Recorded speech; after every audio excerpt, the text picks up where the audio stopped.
ओम नमो भगवते वासुदेवाय नमः। जय श्री हरि, जय श्री कृष्णा। श्रीमद् भागवत गीता का 12वां अध्याय। इस 12वें अध्याय में अनेक प्रकार के साधनों सहित भगवान की भक्ति का वर्णन करके भगवत भक्तों के लक्षण बतलाए गए हैं।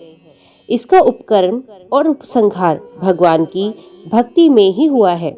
केवल 3 श्लोकों में ज्ञान के साधन का वर्णन है, वे भी भगवत भक्ति और ज्ञान योग की परस्पर तुलना करने के लिए ही है। अतएव इस अध्याय का नाम भक्ति योग रखा गया है। दूसरे अध्याय से लेकर 6ठे अध्याय तक भगवान ने जगह जगह निर्गुण ब्रह्म की और सगुण साकार परमेश्वर की उपासना की प्रशंसा की है। 7वें अध्याय से 11वें अध्याय तक तो विशेष रूप से सगुण साकार भगवान की उपासना का महत्व दिखलाया है। इसी के साथ 5वें अध्याय में 17वें से 26वें श्लोक तक, 6ठे अध्याय से 24वें से 29वें श्लोक तक, 8वें अध्याय में 11वें से 13वें तक तथा इसके सिवा और भी कितने ही जगह निर्गुण निराकार की उपासना का महत्व भी दिखलाया है। आखिर 11वें अध्याय के अंत में सगुण साकार भगवान की अनन्य भक्ति का फल भगवत प्राप्ति बतलाकर मत कर्मकृत से आरंभ होने वाले इस अंतिम श्लोक में सगुण साकार स्वरूप भगवान के भक्त की विशेष रूप से बड़ाई की गई है। इस पर अर्जुन के मन में ये जिज्ञासा हुई कि निर्गुण निराकार ब्रह्म की और सगुण साकार भगवान की उपासना करने वाले दोनों प्रकार के उपासकों में उत्तम उपासक कौन है। इसी जिज्ञासा के अनुसार अर्जुन पूछ रहे हैं। अर्जुन बोले, जो अनन्य प्रेमी भक्तजन पूर्वोक्त प्रकार से निरंतर आपके भजन ध्यान में लगे रहकर आप सगुण रूप परमेश्वर को और दूसरे जो केवल अविनाशी सच्चिदानंद घन निराकार ब्रह्म को ही अति श्रेष्ठ भाव से भजते हैं, उन दोनों प्रकार के उपासकों में अति उत्तम योगवेता कौन है। श्री भगवान बोले, मुझ में मन को एकाग्र करके निरंतर मेरे भजन ध्यान में लगे हुए जो भक्तजन अतिशय श्रेष्ठ श्रद्धा से युक्त होकर मुझ सगुण रूप परमेश्वर को भजते हैं, वे मुझको योगियों में अति उत्तम योगी मानते हैं। परंतु जो पुरुष इंद्रियों के समुदाय को भली प्रकार वश में करके मन बुद्धि से परे सर्वव्यापी अकथनीय स्वरूप और सदा एक रस रहने वाले नित्य अचल निराकार अविनाशी सच्चिदानंद घन ब्रह्म को निरंतर एक ही भाव से ध्यान करते हुए भजते हैं, वे संपूर्ण भूतों के हित में रते हुए सब में समान भर वाले योगी मुझको ही प्राप्त होते हैं। उस सच्चिदानंद घन निराकार ब्रह्म में आसक्त चित्त वाले पुरुषों के साधन में परिश्रम विशेष है, क्योंकि देह अभिमानियों द्वारा अव्यक्त विषाक्त गति दुखपूर्वक प्राप्त की जाती है। परंतु जो मेरे प्राण रहने वाले भक्तजन संपूर्ण कर्मों को मुझ में अर्पण करके मुझ सगुण रूप परमेश्वर को ही अनन्य भक्ति योग से निरंतर चिंतन करते हुए भजते हैं। हे अर्जुन, उन मुझ में चित्त लगाने वाले प्रेमी भक्तों का मैं शीघ्र ही मृत्यु रूप संसार समुद्र से उद्धार करने वाला होता हूँ। मुझ में मन को लगा और मुझ में ही बुद्धि को लगा, इसके उपरांत तो मुझ में ही निवास करेगा, इसमें कुछ भी संशय नहीं है। यदि तू मन को मुझ में अचल स्थापन करने के लिए समर्थ नहीं है तो हे अर्जुन, अभ्यास रूप योग द्वारा मुझको प्राप्त होने के लिए इच्छा करो। यदि तू उपयुक्त अभ्यास में भी असमर्थ है तो केवल मेरे लिए कर्म करके ही परायण हो जा। इस प्रकार मेरे निमित्त कर्मों को करता हुआ भी मेरी प्राप्ति रूप सिद्धि को ही प्राप्त होगा। यदि मेरी प्राप्ति रूप योग के आश्रित होकर उपयुक्त साधन को करने में भी तू असमर्थ है तो मन बुद्धि आदि पर विजय प्राप्त करने वाला होकर सब कर्मों के फल को त्याग कर मर्म को ना जानकर किए हुए अभ्यास से ज्ञान श्रेष्ठ है, ज्ञान से मुझ परमेश्वर के स्वरूप का ध्यान श्रेष्ठ है और ध्यान से सब कर्मों के फल का त्याग श्रेष्ठ है, क्योंकि त्याग से तत्काल ही परम शांति होती है। जो पुरुष सब भूतों में द्वेष भाव से रहत सर्वार्थ रहत सबका प्रेमी और हेतु रहित दयालु है तथा ममता से रहित, अहंकार से रहित, सुख दुखों की प्राप्ति में सम और क्षमावान है, अर्थात अपराध करने वालों को भी अभय देने वाला है तथा जो योगी निरंतर संतुष्ट है, मन इंद्रियों सहित शरीर को वश में किए हुए है और मुझ में दृढ़ निश्चय वाला है, वे मुझ में अर्पण किए हुए मन बुद्धि वाला मेरा भक्त मुझको प्रिय है। जिसमें कोई भी जीव उद्वेग को प्राप्त नहीं होता और जो स्वयं भी किसी जीव से उद्वेग को प्राप्त नहीं होता तथा जो हर्ष, अमर्ष, भय, उद्वेग आदि से रहित है, वे भक्त मुझको प्रिय है। जो पुरुष आकांक्षा से रहित, बाहर भीतर से शुद्ध, चतुर, पक्षपात से रहित और दुखों से छूटा हुआ है, वे सब आरंभों का त्यागी मेरा भक्त मुझको प्रिय है।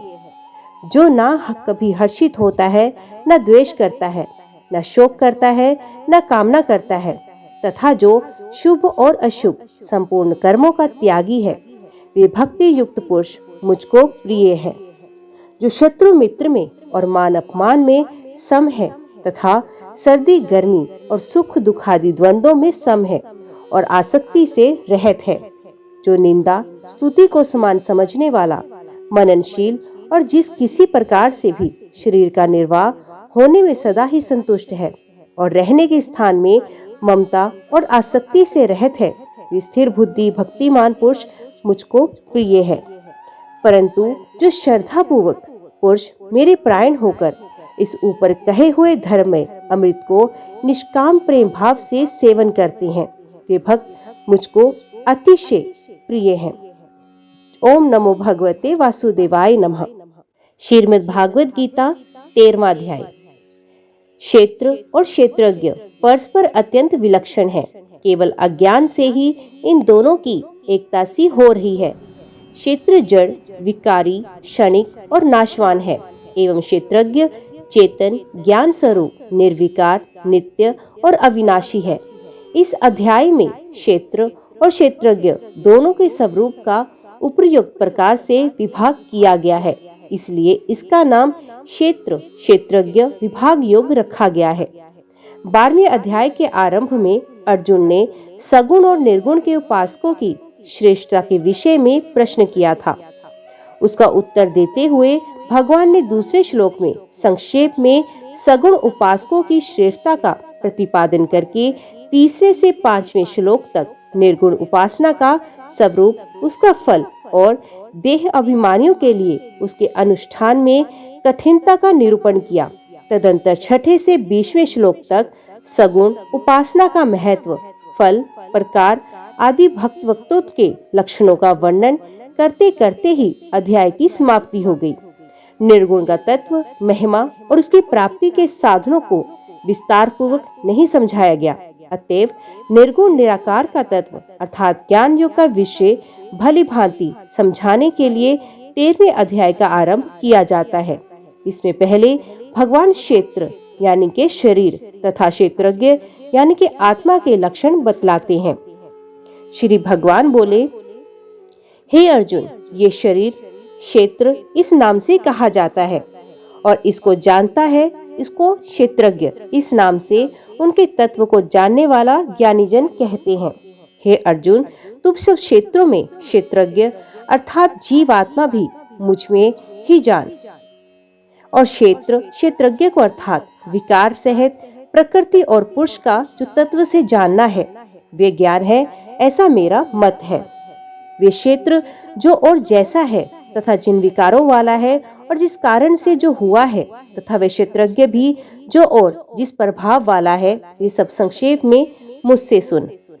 ये क्षेत्र और क्षेत्रज्ञ का तत्व ऋषियों द्वारा बहुत प्रकार से कहा गया है और विविध वेद मंत्रों द्वारा भी विभाग पूर्वक कहा गया है तथा भली भांति निश्चय किए हुए युक्ति युक्त ब्रह्म सूत्र के पदों द्वारा भी कहा गया है।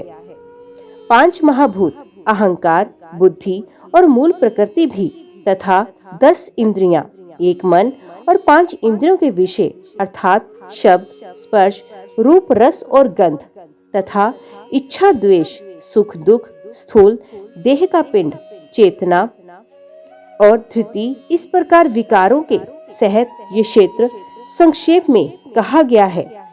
श्रेष्ठता का अभिमान का अभाव, दंभाचरण का अभाव, किसी भी प्राणी को किसी प्रकार की भी से भी स्थाना, क्षमा भाव, मन वाणी आदि की सरलता, श्रद्धा भक्ति सहित गुरु की सेवा, बाहर भीतर की शुद्धि, अंतकरण की स्थिरता और मन इंद्रियों सहित शरीर का निग्रह, इस लोक और परलोक के संपूर्ण भोगों में आसक्ति का अभाव और अहंकार का भी अभाव, जन्म मृत्यु, जरा और रोग आदि में दुख और दोषों का बार बार विचार करना, पुत्र, स्त्री, घर और धन आदि में आसक्ति का अभाव, ममता का ना होना तथा प्रिय और अप्रिय की प्राप्ति में सदा ही चित्त का सम रहना, मुझ परमेश्वर में अनन्य योग द्वारा अव्यभिचारिणी भक्ति तथा एकांत और शुद्ध देश में रहने का स्वभाव और विषयासक्त मनुष्यों के समुदाय में प्रेम का ना होना, अध्यात्म ज्ञान में नित्य स्थिति और तत्व ज्ञान के अर्थ रूप परमात्मा को ही देखना, ये सब ज्ञान और जो इसके विपरीत है वह अज्ञान है, ऐसा कहा गया है। जो जानने योग्य है तथा जिसको जानकर मनुष्य परमानंद को प्राप्त होता है, उसको भली भांति कहूँगा। वे अनादि वाला परम ब्रह्म न सत्य ही कहा जाता है और ना ही असत्य। वे सब और हाथ पैर वाला, सब और नेत्र, सर और मुख वाला तथा सब और कान वाला है, क्योंकि वे संसार में सबको व्याप्त करके स्थित है। वे संपूर्ण इंद्रियों के विषयों को जानने वाला है, परंतु वास्तव में सब इंद्रियों से रहित है तथा आसक्ति रहित होने पर भी सबका धारण पोषण करने वाला और निर्गुण होने पर भी गुणों को भोगने वाला है। वे चराचर सबभूतों के बाहर भीतर परिपूर्ण है और चर अचर भी वही है, और वे सूक्ष्म होने से अव्यज्ञ है तथा अति समीप में और दूर में भी स्थित वही है। वे परमात्मा विभाग रहित एक रूप से आकाश के सदृश परिपूर्ण होने पर भी चराचर संपूर्ण भूतों में विभक्त सा स्थित प्रतीत होता है, तथा वे जानने योग्य परमात्मा विष्णु रूप से भूतों को धारण पोषण करने वाला और रुद्र रूप से संहार करने वाला तथा ब्रह्म रूप से सबको उत्तम करने वाला है। वे पर ब्रह्म ज्योतियों का भी ज्योति एवं माया से अत्यंत परे कहा जाता है। ये परमात्मा बोध स्वरूप जानने के योग्य एवं तत्व ज्ञान से प्राप्त करने योग्य है और सबके हृदय में विशेष रूप से स्थित है। इस प्रकार क्षेत्र तथा ज्ञान और जानने योग्य परमात्मा का स्वरूप संक्षेप में कहा गया। मेरा भक्त इसको तत्व से जानकर मेरे स्वरूप को प्राप्त होता है। प्रकृति और पुरुष, इन दोनों को ही तू अनादि जान और राग द्वेष आदि विकारों को तथा त्रिगुणात्मक संपूर्ण पदार्थों को भी प्रकृति से ही उत्पन्न जान। कार्य और करण को उत्पन्न करने में हेतु प्रकृति कही जाती है और जीवात्मा सुख दुखों के भोक्तपन में अर्थात भोगने में हेतु कहा जाता है। प्रकृति में स्थित ही पुरुष प्रकृति से उत्पन्न त्रिगुणात्मक पदार्थों को भोगता है और इन गुणों का संग ही इस जीवात्मा के अच्छी बुरी योनियों में जन्म लेने का कारण है। इस देह में स्थित ये आत्मा वास्तव में परमात्मा ही है। वे साक्षी होने से उपद्रष्टा और यथार्थ स्मृति हो देने वाला होने से अनुमंता, सबका धारण पोषण करने वाला होने से भर्ता, जीव रूप से भोक्ता, ब्रह्मा आदि का भी स्वामी होने से महेश्वर और शुद्ध सच्चिदानंद घन होने से परमात्मा, ऐसा कहा गया है। इस प्रकार पुरुष को और गुणों के सहित प्रकृति को जो मनुष्य तत्व से जानता है, वे सब प्रकार से कर्तव्य कर्म करता हुआ भी फिर नहीं जन्मता। उस परमात्मा को कितने ही मनुष्य तो शुद्ध हुई सूक्ष्म बुद्धि से ध्यान द्वारा हृदय में देखते हैं और कितने ही ज्ञान योग द्वारा और कितने ही कर्म योग द्वारा देखते हैं अर्थात प्राप्त करते हैं, परंतु इनसे दूसरे अर्थात जो मंद बुद्धि वाले पुरुष हैं, वे इस प्रकार ना जानते हुए दूसरे से अर्थात तत्व के जानने वाले पुरुषों से सुनकर ही तदनुसार उपासना करते हैं और वे श्रवण प्रायण पुरुष भी मृत्यु रूप संसार सागर को निस्संदेह तर जाते हैं। हे अर्जुन, यावन मात्र जितने भी स्थावर जंगम प्राणी उत्पन्न होते हैं उन सबको तू क्षेत्र और क्षेत्रज्ञ के संयोग से ही उत्पन्न जान। जो पुरुष नष्ट होते हुए सब चराचर भूतों में परमेश्वर को नाश रहित और संभाव से स्थित देखता है वही यथार्थ देखता है, क्योंकि जो पुरुष सब में संभाव से स्थित परमेश्वर को समान देखता हुआ अपने द्वारा अपने को नष्ट नहीं करता, इससे वे परम गति को प्राप्त होता है। और जो पुरुष संपूर्ण कर्मों को सब प्रकार से प्रकृति द्वारा ही किए जाते हुए देखता है और आत्मा को अकर्ता देखता है वही यथार्थ देखता है। जिस क्षण ये पुरुष भूतों के पृथक पृथक भाव को एक परमात्मा में ही स्थित तथा उस परमात्मा से ही संपूर्ण भूतों का विस्तार देखता है, उसी क्षण वे सच्चिदानंद घन ब्रह्म को प्राप्त हो जाता है। हे अर्जुन, अनादि होने से उन निर्गुण होने से ये अविनाशी परमात्मा शरीर में स्थित होने पर भी वास्तव में ना तो कुछ करता है ना ही लिप्त ही होता है।